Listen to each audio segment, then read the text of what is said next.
Welcome back. तो नाज़रीन, break में जाने से पहले हम सीख रहे थे वहद राह नजात, जो कि आज की हमारी आयत मुकस्सा से लिया गया मजमून है कि राह, हक और ज़िंदगी मैं हूँ। ये कोई छोटा दावा नहीं है। जब हम किताब मुक़द्दस का बारीक बीनी से मुताला करते हैं और अमीक मुताला करते हैं तो कोई नबी, कोई पैगंबर, कोई रसूल ये दावा नहीं करता। सब उस रास्ते की तरफ इशारा करते हैं।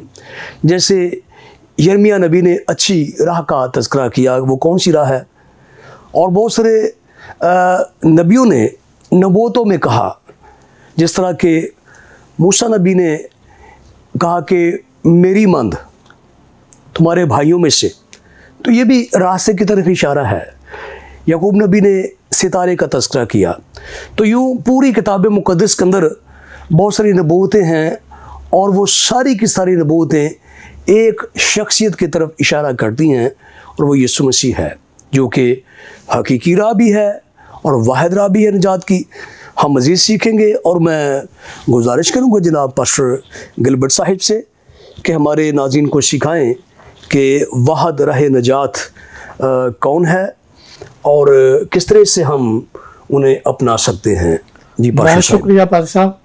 मैं शुक्रगुजार हूँ होशाना टीवी का, ख़ास तौर डायरेक्टर डेविड साहब का, जिनके वसीले से हम यहाँ मौजूद हैं और खुदा के कलाम अक़दस को पेश करने लगे। मैं वसीम साहब की गुफ्तगू ही को आगे लेकर चलूँगा, चूँकि ये जवाब है एक सवाल का, और जिस तरह उन्होंने तज़किरा किया, यहाँ लिखा भी है कि मुक़द्दस तोमा के सवाल का जवाब है। लेकिन मैं ये चाहता हूँ कि हम थोड़ा सा उस सिनेरियो को, उस हालात को देखें कि ये किन हालात में क्वेश्चन किया गया था। जब हम माज़ी बैत को देखते हैं, ग़ालिबन 7वें बाब से ही खुदावंद यीशु मसीह ने अपने शागिर्दों पर यह ज़ाहिर करना शुरू कर दिया था कि वो एक रोज़ उनसे जो है वो जुदा हो जाएंगे। जो काम वो ज़मीन पर करने आए थे उनको वो करके चले जाएंगे। लेकिन जब 13वें बाब में हम आते हैं तो यहाँ पर वाज़े तौर पर पहली आयत में भी हमें पता चलता है और 36वीं आयत में ख़ास तौर पर यह बात क्लियर हो जाती है कि खुदावंद यीशु मसीह ने बिल्कुल साफ तौर पर अपने शागिर्दों को बता दिया था कि अब मैं तुमसे जुदा होने वाला हूँ। जब ये जुदाई का पस मंज़र उनके सामने आया तो एक इंसानी सोच मेरी अपनी जो मैं अख़ज़ करता हूँ, शायद उनके दिल में ये आया कि हम जो सब कुछ छोड़ कर आ गए हैं, सब काम वगैरह हर चीज़ छोड़ कर आए, इतनी मुखालफत भी हम लोगों ने जो है वो बना ली है और सही भी है और आगे भी। अब हमारा जो उस्ताद है वो ये बात करते हैं कि हम जाने को, और ये याद रहे कि ये वक्त आखिरी फसा के खाने का वक्त है, जब वो मौजूद हैं वहाँ बैठे हुए। तो उस वक्त में ये ऐसा कह देना, जब सब कुछ छोड़ कर आए तो हालात इस तरह से हो गए हुए थे कि वो एकदम एक घबराहट जो है वो तारी हो चुकी हुई थी।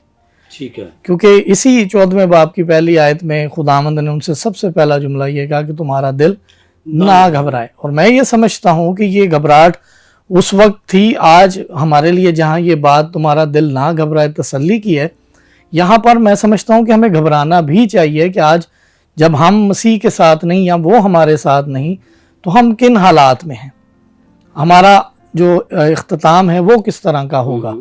तो ये सिनेरियो है जिसमें ये गुफ्तगू चलते चलते आगे बात बढ़ी, और बात बढ़ने के बाद मुक़द्दस तोमा ने ये क्वेश्चन किया कि खुदावंद से पूछ लिया कि हम नहीं जानते कि तू कहाँ जाता और हम राह जो है वो किस तरह से जाने। तो इस जवाब में खुदावंद यीशु मसीह ने फरमाया कि राह, हक और ज़िंदगी मैं हूँ। अब ये जो खुदाई दावा या ये इलाही दावा जो हम जिसे देख रहे हैं, इसमें ये जो राह है ये वो राह है जो मुझे और तमाम दुनिया को, जो भी उस पर ईमान लाता है, उसको निजात तक यानी खुदा बाप तक जाने का राह देता है। जी जी बिल्कुल। जब इस राह का पस मंज़र हम देखते हैं तो यशायाह नबी का सहीफ़ा अगर देखें 35वां बाब और उसकी 8वीं आयत, तो वहाँ पर इसकी एक पेशगोई बुज़ुर्ग यशायाह नबी के वसीले से की गई कि उस वक्त एक शाहराह यानी एक मुकद्दस राह होगी जो जिस पर से नापाक हरगिज़ ना गुजर सकेगा। पहली वहाँ पर यह बात है कि ये जो हम, अगर मेरा नाम क्रिश्चियन नेम है या मैं एक मसीह घराने में पैदा, अगर खुदा ना खास्ता मैं नापाकी में हूँ जिसका ताल्लुक सरीअन मेरी सोच, मेरे सोच के महवर से है या सेंट्रल इंटेलेक्ट से है। तो ये सेंट्रल इंटेलेक्ट जो है, इससे जो कुछ बुरी बातें निकल रही हैं, बुरी सोचें निकल रही हैं, जो तफरीके निकल रहे हैं, अगर मैं इन सोचों में मुब्तला हूँ तो ये इस राह के पीछे मेरा जो है ना, इससे मेरा गुजर नहीं हो सकता। क्योंकि अगर इस राह से मुझे गुजरना है, अगर इस राह से मुझे गुजरना है तो फिर यकीनन मुझे नापाकी से दूर रहना होगा। जी जी जी जी। और दूसरी चीज वहां पर मैं देखता हूँ कि वहां लिखा है कि अगर अहमक भी इस राह पर चलेगा तो गुमराह ना होंगे। और ये बड़ी तसल्ली की बात है, अगर कोई शख्स जो बहुत ज्यादा अहले दानिश नहीं है तो वो भी अगर ऐसी बात है ना, शागिर्दों की जिंदगी में जब हम निगाह उड़ाते हैं तो बहुत सारी खामियां हमारे सामने आती हैं। यसम सी बार बार झटकता है, कभी वो भूल जाते हैं, कभी सवाल उल्ट पुलट कर देते हैं, कभी आपस में झगड़ना शुरू कर देते हैं, तो भी यसम उनको अपने साथ रखता है। जी, तो ये बुजुर्ग ईसाया के सहीफे में हमें ये पहले से बता दिया गया है कि ये एक ऐसी शाहराह है जहाँ से एक तो नापाक दाखिल नहीं हो सकेंगे। इसका मतलब एक पाकीज़गी का स्टैंडर्ड है जो हम खुदावंद यीशु मसीह को कबूल करने के बाद उसके हुक्मों को मान कर, सीख कर, अमल करके जो पाते हैं, उस स्टैंडर्ड पे होना चाहिए हमें। और दूसरी बात, अगर हम में से कोई खुदा न खास्ता कम अकल भी हो, क्योंकि वहाँ पर अहमक का लफ्ज़ इस्तेमाल हुआ है कि अगर कोई अहमक भी इस राह पर आ जाएगा, जिसे हम आज के दौर में अगर मासूम कह दें, भोला कह लें, कम, वो मेरे ख्याल में करंथस के नाम जब पौलुस खत लिखता है तो पहले बाब में कहते हैं ना, अपने बुलाए जाने पे निगाह करो जी, तो वहाँ पे मेरे ख्याल में पूरी वो तफसील देता है कि हम कोई अशराफ नहीं, बड़े आकिल नहीं, दानिशवर नहीं। तो मेरे ख्याल में उसका इशारा इसी तरफ है सर। जी जी। तो वहाँ से ये जो अहमकाना जो वहाँ पर अहमक का जो लफ्ज़ है, मैं इसे मासूमियत के तौर पर समझता हूँ। जैसे बहुत लोगों को शायद इल्म ना हो, लेकिन अगर वो, क्योंकि मैं बताऊँ असल में जो ईमान है हमारा नए अहदनामे के मुताबिक, खुदावंद यीशु मसीह पर ईमान लाना किसी भी कॉमन पर्सन के लिए ये जो है वो निजात के लिए काफ़ी है। कोई भी एक शख्स अगर खुदावंद यीशु मसीह के सलीबी मौत को जो उसने हमारे गुनाहों के लिए किए उसे कबूल कर लेता है, उसे अपना शख्सी निजात दहिंदा मान लेता है, तो ये ईमान किसी भी एक आम शख्स का जो है वो बहुत होगा कि उसे निजात तक ले जाए। लेकिन एक ईमान की सूरत हाल जो है वो रोल कुछ की नेमतों में हमें मिलती है, और वो नेमत है ईमान की जिससे कहा गया था, खुदावंद ने कहा कि अगर तू इस दरख्त को कहे कि यहाँ से उखड़ के दूसरी जानिब लग जा, तो वो यहाँ से तेरा हुक्म मान के दूसरी जगह चला जाएगा। तो इसलिए ये नए अहदनामे में ये दो तरह का जो ईमान है, इसलिए मैं समझता हूँ कि ये जो अहमक का लफ्ज़ है ये उन लोगों के लिए इस्तेमाल हुआ जो एक जनरल इंसान है, जिसने सुबह जाना है, अपने लिए खुर्दोनोश को भी इंतज़ाम करना है, अपने बच्चों के लिए देखभाल भी करना है, लेकिन वो इस बात पर पुख्ता ईमान है उसका कि वो एक मसीही तर्ज ज़िंदगी गुजार रहा है और खुदावंद यीशु उसका शख्सी निजात दहिंदा है। तो उसके लिए भी लिखा है कि वो भी अगर इस राह पर आ जाएंगे तो वो हरगिज़ गुमराह ना होंगे। तो मैं ये समझता हूँ कि आज हम इस राह पर जब गौर कर रहे हैं तो ये राह जो है खुदावंद यीशु मसीह, जिस तरह से वसीम साहब भी ये जिक्र कर रहे थे कि ये वो राह है जिसके पीछा करते करते हम खुदा बाप तक पहुंच सकते हैं। और जी जी बिल्कुल बिल्कुल, ये वही राह है, वाहिद राह है जो मुझे और आपको, जिसकी तर्ज ज़िंदगी जो हमारे पास सवाने हयात उनका खुदावंद यीशु मसीह का जब मौजूद है, जब उनके तर्ज ज़िंदगी को देखते हैं तो उसी तर्ज ज़िंदगी यानी उनके फुट स्टेप्स पर हम पीछा करते करते करते हम बाप तक जो जा सकते हैं। क्योंकि जिस तरह हम पहले भी इस बात को सुन चुके हैं और भाई ने भी बड़ी वजाहत से कहा कि हमारी अपनी कोई लियाकत नहीं, ना हम अपनी लियाकत से जा सकते हैं, ना हमारे कोई रास्तबाजी के काम हमें वहाँ तक पहुँचा सकते हैं, बल्कि हम सिर्फ़ और सिर्फ वाहिद खुदावंद यीशु मसीह की तालीमात, उनके बताए हुए रास्ता और उनका पीछा करते करते जो है हम खुदा बाप तक जा सकते हैं। और इसी तरह जब दूसरी बात हमें यहाँ पर मिलती है कि खुदावंद यीशु मसीह ना सिर्फ राह है बल्कि वो हक भी है। हक भी है। और हम सब जानते हैं कि हक, सच्चाई, इसका मतलब, और मुकद्दस यूहन्ना ही अपने इंजीली बयान के पहले बाब की गालबन 17वीं आयत में फरमाते हैं कि शरीयत तो बुजुर्ग मूसा की मार्फत हम तक पहुंची, लेकिन सच्चाई और फजल जो है वो खुदावंद यीशु मसीह की मार्फत हम तक पहुंचा है। वहाँ पर ये इनका बताना, इससे ये साफ ज़ाहिर है कि खुदावंद यीशु मसीह वो सच्चाई है जिसका तज़किरा खुदा बाप ने जब इंसान गुनाह में गिर गया तो खुदा ने किया कि मैं औरत की नस्ल में से एक ऐसी शख्सियत को भेजूंगा जो इब्लीस के सर को कुचल देगी। और ये वो हकीकत है, ये वो सच्चाई है जो मुझे आज़ाद करती है, हमें आज़ाद करती है। क्योंकि जब हम खुदावंद से अगर पीछे हो जाएं या खुदावंद हमारी लाइफ में ना हो तो फिर हम उस सच्चाई तक नहीं पहुंच सकते। क्योंकि आज दुनिया में तमाम लोग राह हक और सच्चाई की तलाश में ज़रूर हैं, लेकिन ये आयत उन लोगों को जो तलाश कर रहे हैं, जो मुतलाशी हैं, उनके लिए भी ये बात साफ बताता है कि खुदावंद यसु मसीह ही वो हक है, जो सच्चाई है, जो खुदा बाप यानी यहोवा पाक खुदा से मुझ तक, हम तक और तमाम बनीनो इंसान तक पहुंची है, जिस सच्चाई पर कायम रहते हुए हम अपने खुदा यानी खालिक हकीकी की उस बादशाही के वारिस हो सकते हैं। और फिर ये इसके साथ साथ खुदावंद ने जो तीसरी बात इस आयत में अपने हक में कही कि ज़िंदगी मैं हूँ। और ये जो ज़िंदगी है, हम जानते हैं कि जब वो जो दो बहनें खुदावंद के करीब थी, मरथा और मरियम, इनका भाई जब इंतकाल कर गया तो इसी इंजीली बयान में बड़े वाज़े तौर पर मरकूम है कि खुदावंद यसु मसीह के पास वो आई और उनमें से एक बहन आई और उन्होंने खुदावंद को ये फरमाया कि खुदावंद अगर तू यहाँ होता तो हमारा भाई ना मरता। तो खुदावंद ने उसे ये फरमाया कि उन्होंने कहा कि हम अभी भी जानते हैं कि अगर तू आ गया है और तू कहेगा तो जो कुछ है वो हो जाएगा। तो वहाँ पर भी खुदावंद ने कहा क्या तू ईमान रखती कि मैं जो हूँ वो ज़िंदगी हूँ, क़यामत और ज़िंदगी मैं हूँ।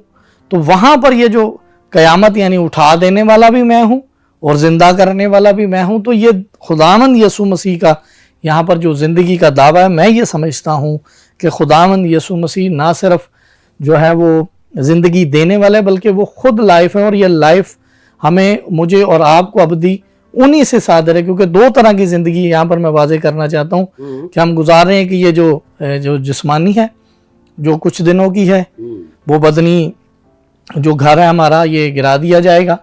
लेकिन एक ज़िंदगी इसके बाद ऐसी है जो ना ख़त्म होने वाली है। अगर कोई कसरत की ज़िंदगी का लफ्ज़ भी इस्तेमाल जी बिल्कुल कसरत की ज़िंदगी है, लेकिन वो ज़िंदगी इस तरह की है, उसमें दो तरह के हमारी स्टेट्स हो सकती हैं। अगर मैं खुदा न खास्ता गुनाह में मर जाता हूँ तो फिर मैं अबदी हलाकत के लिए ज़िंदा रहूँगा। और वो वहाँ पर जो भी सूरत हाल है बाइबल मुकद्दस बड़े साफ तौर पर बताती है, वहाँ रोना है, दांतों का पीसना है, आग है। मैं आपको इंटरप्ट कर रहा हूँ। मैंने कहीं से पढ़ा था कि असल में इसका तर्जुमा खुदा जैसी जिंदगी।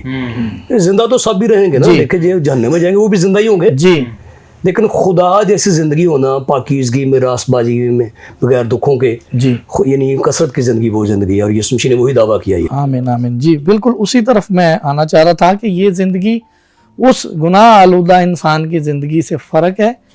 ये नूर में जिंदगी गुजारना है, ये पीसफुल लाइफ है। और ये बेसिकली वही इंसान का टूटा हुआ रिश्ता जो बागे अदन में डिस्टर्ब हो गया था। खुदावंद हमें इस यसु मसीह की सलीबी मौत, सलीबी काम और जो दुनिया में आकर उन्होंने तालीमात दी और सलीब पर जो कफारा मेरे लिए हम सब के लिए हुआ, उसके बायस वही रिश्ता जो हमारा बागे अदन में खुदा बाप से टूटा था, उसी हालत में हमें वापस ले जाने के लिए खुदावंद ने अपने बेटे को भेजा ताकि मैं और आप या जो कोई भी दुनिया में उस पर ईमान लाए और वो उसी राह और हक और हमेशा की ज़िंदगी का जो है वो हिस्सा बन जाए, जो जिसका मंसूबा खुदा बाप ने पेशतर से बना लिया जब इंसान गुनाह में गिरा। इसलिए मैं नाज़रीन को भी ये इनकरेज करना चाहता हूँ कि जब मेरे और आपके खुदावंद यसु मसीह ने ये बात कही है कि वही वाहिद राह है, वही हक और वही सच्चाई है, तो मुझे और हम सब को ये सोचने की ज़रूरत है कि मैं आज किस राह पर हूँ, मैं किस राह पर हूँ। खुदा न खास्ता किसी ऐसी राह पर तो नहीं जिसका जिक्र जो है वो सुलेमान बादशाह हिकमत से लिखते हैं कि उसकी इंतहा में मौत की राह तो बहुत सारी है ना, अच्छी भी दिखाई देती हैं, ये नहीं कि वो बुरी हैं या उनमें कोई ऐसी बात है, पुरकशिश है, हाँ जी, जाज़बुल नज़र है, हाँ जी, लेकिन जिंदगी की राह सिर्फ यीशु मसीह है। जी, सुलेमान बादशाह बड़ी वजाहत से ये बताते हैं और बड़ी हिकमत के साथ वो ये बात बता रहे हैं कि राहें देखने में तो ऐसी है कि जो खुशनुमा है, लेकिन उसकी इंतहा में जो है ना अबदी मौत है, हलाकत है। तो इसलिए आज कलीसिया पाकिस्तान और जितने भी नाजरीन देखने वाले हैं, ये सवाल मैं छोड़ना चाहता हूँ कि आज मैं और हम जितने भी मसीही लोग हैं, हम देखें कि हमारी राह कौन सी है, आया मैं और आप हक पर हैं या नहीं। अगर मैं और आप उसी राह पर हैं जो राह खुदावंद यसु मसीह के वसीले से खुदा बाप ने मुकर्रर की है, तो फिर तो हमारे लिए खुशी की बात है। और अगर खुदा न खास्ता मैं और आप या हम में से कोई शख्स किसी और राह पर है, तो हमें ये सोचने की ज़रूरत है कि हम किस राह पर हैं और हमारा अंजाम क्या होगा। यानी आपके ख्याल में हम बहुत खुशनसीब हैं मसीह लोग जो हैं जी कि उस रास्ते के ऊपर चल रहे हैं जो आसमान की तरफ जाता है। जी, और इसी रास्ते पर रहते हुए हमें ये याद रखना कि यूसाया नबी के सहीफे को हरगिज़ नहीं भूलना कि उस राह के लिए मैं हूँ भी कि नहीं। क्योंकि बहुत सारे हैं, जैसे मेरा नाम एक इंग्लिश नेम है, क्रिश्चियन है, जाहिर हो जाता है, लेकिन ये लाजमी नहीं है। लाजमी ये कि मैं उस राह के स्टैंडर्ड को पूरा करता हूँ कि नहीं। तो इसीलिए ये राह पर आने के लिए या अपने आप को तलाश करने के लिए मुझे और हम सबको ये कोशिश करते रहना चाहिए, आया मैं हक की राह पर हूँ या नहीं। अगर मैं और आप या हमारे नाजरीन में से जब हम हक की राह पर होंगे, तो यकीनन जो ज़िंदगी खुदावंद यीशु मसीह से सादर है, हम उस अबदी ज़िंदगी का ज़रूर हिस्सा बनेंगे। हाली शुक्रिया पास्टर साहब, खुदावंद आपको बहुत सारी बरकत दे। आपने बड़े खूबसूरत अंदाज में और बाइबल मुक़द्दस के उन बुनियादी हवालाजात को और नबूवतों को भी हमारे सामने रखा कि अहमक भी उस राह पे चलेंगे तो गुमराह ना होंगे। यकीन आपकी इन बातों से हम सब ने और हमारे नाज़रीन ने बरकत पाई है। खुदा आपको अपने जलाल के लिए और भी ज़्यादा इस्तेमाल करे। तो नाज़रीन, खुदा के खादिम ने बड़ी तफसील के साथ इस बात पे बहुत ज़्यादा ज़ोर दिया है कि जो राह है वो यीशु मसीह है, और इस राह पे चलने वाले लोग, उनमें एक लफ्ज़ उन्होंने यशायाह की किताब में से जो नबूवती तनाज़र में पेश किया है, अहमक भी उस राह पे चलेंगे तो गुमराह नहीं होंगे। इससे मुराद इंसान की कामअक्ली और उसकी हिकमत दानाई का ना होना ये कंसीडर करता है, क्योंकि शुरू ही से इंसान अकल, दानाई, फ़हम, इल्मियत, काबलियत को बहुत तरजीह देता है। यहाँ तक कि यूनानी कौम की बुनियादी इल्म और मालूमात पर थी, और उनका ख्याल था कि इंसान इल्म से बहुत कुछ हासिल कर सकता है, खुदा को भी। लेकिन यसु मसीह से तकरीबन 750 साल पहले यशायाह नबी ने यह नबूवत की कि इस शहर मुक़द्दस पे चलने के लिए इंसानी अकल, दानाई, फ़हम नाकाफ़ी हैं। और खुदावंद का बंदा पौलुस रसूल भी बयान करता है कि अपने बलाए जान पर गौर करो, हम अहले दानिश नहीं, अशराफ नहीं, हकीम नहीं, लेकिन खुदा ने इस दुनिया के बेवजूदों को, अहमकों को, उसमें सारे कॉन्टेक्स्ट में यही बात पाई जाती है, चुन लिया। और उस ज़माने में ये बात बिल्कुल मज़हब के ख़िलाफ़ है, क्योंकि तसव्वुर ये था, यहूदियों के अंदर भी यही था कि पढ़े लिखे, तालीम याफ्ता, आला किस्म के लोग जो हैं वही खुदा को हासिल कर सकते हैं। और यूनानी जो बड़े मशाक और दानिशवर लोग हुए हैं, वो यही दावा करते थे। हकीम अरस्तु के बारे में तकरीबन सारी दुनिया जानती, उसने दावा किया कि दुनिया में आला इंसान सिर्फ यूनानी है, बाकी दुनिया में सब लोग जो हैं वो मछेरे बन सकते हैं, मोची बन सकते हैं, धोबी बन सकते हैं। तो इस तरह से वो दावा करते थे कि आला इंसान हम हैं, और फिर यही वो खुदा से जोड़ते थे कि आला इल्मियत भी उनके पास है। लेकिन इस राह पे चलने के लिए इंसानी अकल, दनाई, फ़हम नाकाफ़ी हैं। सिर्फ ईमान ही जो है हमें इस राह पे चलने के लिए तक़वियत देता है। और जिस तरह कि हमने अभी खुदा के ख़ुदाम से ये बात सीखी कि ये दावा जो है अलूहियत का दावा है, और बहुत से लोग ढूंढते हैं, पूछते हैं, इतराज़ात करते हैं, जी यीशु मसीह कैसे खुदा है। तो इससे बड़ा दावा मुझे दिखाइए कहीं और है। हम तमाम नबियों को मानते हैं, उनकी अज़मत, उनका दौरे नबूवत जब वो पाबूस हुए तो बड़ी बड़ी खिदमत सर अंजाम दी, लेकिन किसी नबी ने कभी दावा नहीं किया कि मैं राह भी हूँ और हक भी हूँ और ज़िंदगी भी हूँ। और इसी की तर्जमानी पौलुस कुलुसियों के ख़त में करता है कि अलूहियत की सारी मामूरी मुजस्सम कर मसीह में सुकूनत करती है। यानी खुदा जहाँ भी है, जिस तरह के भी है और जितना भी उसका जलाल है वो मसीह यीशु में है।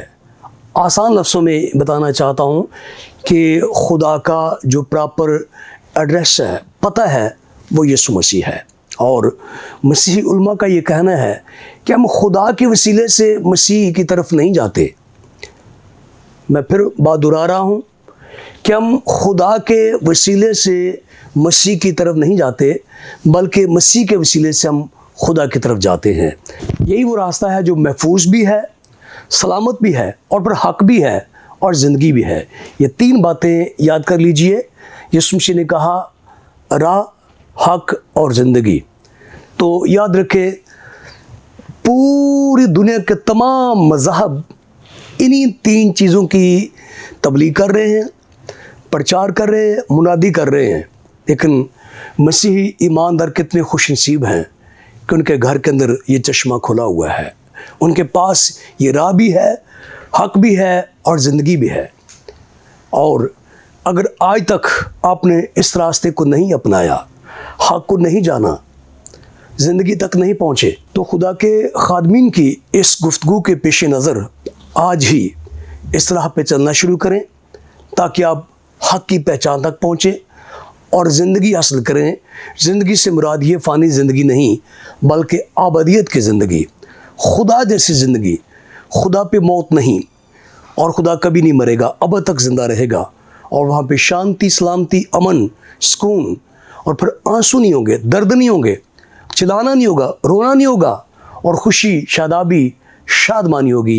ये ज़िंदगी अभी इसी वक्त आपको मिल सकती है यीशु मसीह को अपना शख्सी नजात दहिंदा कबूल करने से। खुदावंद इस सारे कलाम और गुफ्तगू के वसीले से आपको बहुत सारी बरकत दें। तो जुड़े रहिए होशाना टीवी से, और बाकायदा तौर पर और तसलसल के साथ तमाम प्रोग्राम्स को देखा करें, ताकि आप बाइबल मुक़द्दस के गहरे भेदों से, मुकाशिफात से गहरी मालूमात और वाक़फ़ियत हासिल करें और रूहानी एतबार से आगे बढ़ें और खुदाम के नाम को जलाल दें। और मैं ये भी बताता चलूँ कि आपकी रूहानी तरक्की के लिए अब तमाम जो प्रोग्राम्स हैं होशाना टीवी के, वो यूट्यूब पर भी अवेलेबल हैं, फेसबुक पर भी अवेलेबल हैं। आप उन्हें सर्च कर सकते हैं, सुन सकते हैं और बरकत पा सकते हैं। अब इजाज़त दें अपने होस्ट पास्टर पतरस सिद्दीक़ को। मिलते हैं एक नए प्रोग्राम के साथ। खुदा आप सबको बहुत सारी बरकत दे। आमीन।